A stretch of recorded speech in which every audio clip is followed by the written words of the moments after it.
Winning this award really means a lot to me. I take a lot of pride and a lot of effort in writing my cases, so getting a recognition for writing a case and not really for it is about a specific one, about the way that it has been written, not only the story, means a lot because it encompasses the case, the teaching note, the details, the learning objectives, the way that I actually think through the different, I would say, pieces or puzzle pieces that go into writing a case.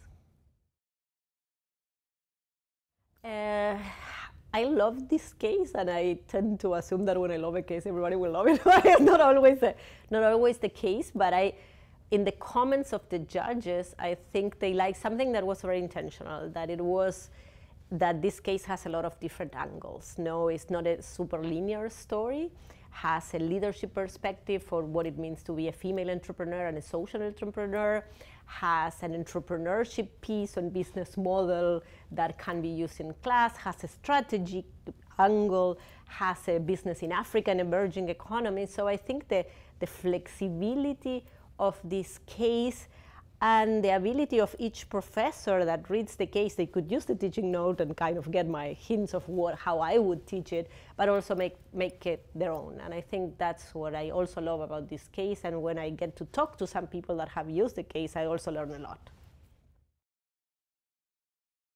I'd say something that when I have co-authors, I say a lot is show, don't tell. So for me, in the cases, need to have kind of hidden pieces that a savvy reader or a savvy participant, a student, will find out, and need to make justice, I would say, to the protagonist, to the business.